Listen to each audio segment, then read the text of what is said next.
एक सच्ची घटना बताता हूँ। एक डॉक्टर था, वो लोगों को ठीक करने के लिए अपने प्राणों तक की बलि दे दे ऐसा काम करता था। तो जिस एरिया में रहता था कई जगहों पे उसकी कार नहीं जा सकती थी, तो उसको पैदल जाना पड़ता था। एक दिन पूरे दिन मेहनत की, रात को थक के चूर होके 12 बजे आके सोया और रात को 2 बजे उसके फ़ोन बजा।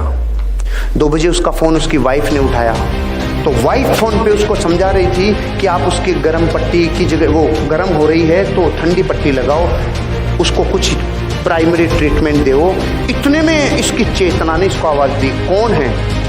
कि एक माँ है जिसकी बेटी बीमार हो रही है। उसकी चेतना ने पकड़ लिया कि कोई मेरे को याद कर रहा है। फिर उसने क्या किया, उसने पूछा कि कितनी प्रॉब्लम है, कि बुखार 104 डिग्री प्लस है। खड़ा हो गया, अपना बैग उठाया और चालू हो गया रवाना। वहाँ तक पैदल जाना था। तो जाते टाइम एक सुरंग थी, सुरंग में से जाते टाइम एक आदमी ने उसको आवाज़ दी, डॉक्टर। वो रुक गया। माचिस है क्या? तो उसने अपना बैग रखा, माचिस तिल्ली जलाई और उसकी सिगरेट जला दी। जलाते टाइम इसका चेहरा देखा, चला गया।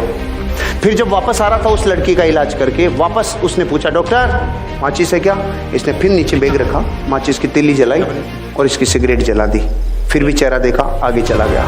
रात को 4 बजे 5 बजे जाके सोया। सुबह 7 बजे इसके ऑफिसर का फ़ोन आया, इसके डॉक्टर ऑफिसर का फ़ोन आया कि आपकी अर्जेंट ज़रूरत है हमें।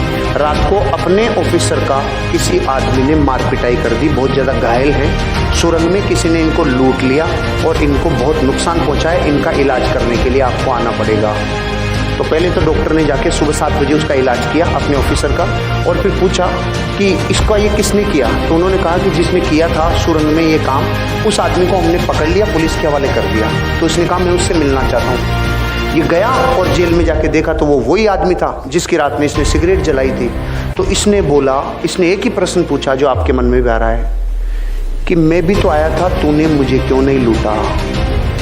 उसका जवाब सुन के मेरी ज़मीन निकल गई कि मैं तेरे को लूटता भी और तेरे को कूटता भी, लेकिन जब भी तू आया मेरे पास तो तू अकेला नहीं था, तुम 2 थे, और मैं अकेले को लूटता हूँ, 2 को नहीं लूटता। अब मैं आपसे पूछ रहा हूँ, दूसरा कौन? वो देवीय शक्ति थी जो उसकी मदद कर रही थी।